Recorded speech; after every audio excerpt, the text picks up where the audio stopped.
bakka miiniif godha.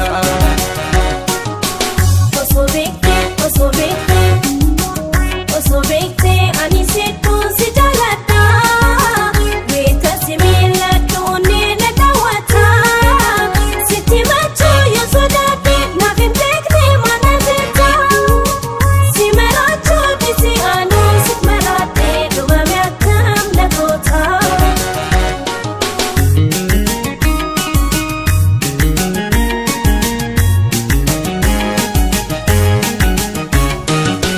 Bareeddittiin taloroomo daraartuutti yaya urgaa.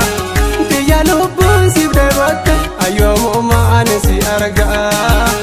Tiyya lubbuun siif deebotte ayyoomumaan si argaa. Yookaan yaada barreessitii guyyaa si bira dhufa. Ofla fuuluu dhabee malee sila yoomee sirra hafa. Ammaan duruus biyya arge dhufee ijaan sobaan argaa. Oromtiitti afran kalloo bareeda loo shaalangaa. Shawaraknoo walakkarraan dambii dolloo si tunaafnee. Ofiisi jaaladha jetta katanteetii tanan beeknee. Ofiisi jaaladha jetta katanteetii tanan beeknee. Nan jaalattu osoo beeke ofii aaree silleen aarsuu.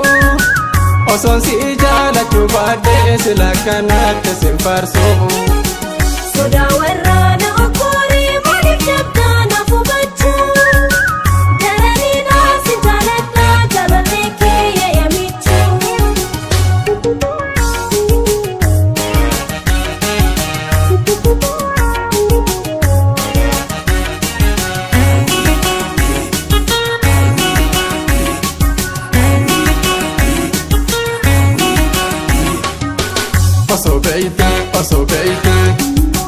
Osoo beeyte masii hedduun si jaaladha. Wayita si yaadadhu bishaantu namuudha. Ati taanaa maaf hin beeyne eenyuttiin si himadha. Nama raachuun oltu booddee jaalaltite duuba kamiiniif godha.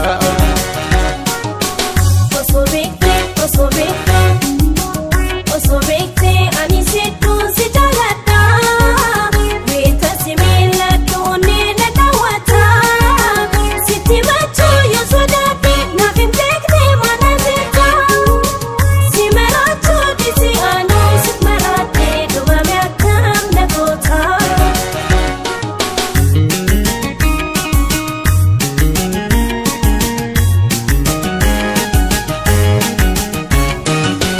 Baale daa'inaan gindiriirraan beeltoodha akuuna tun hafne.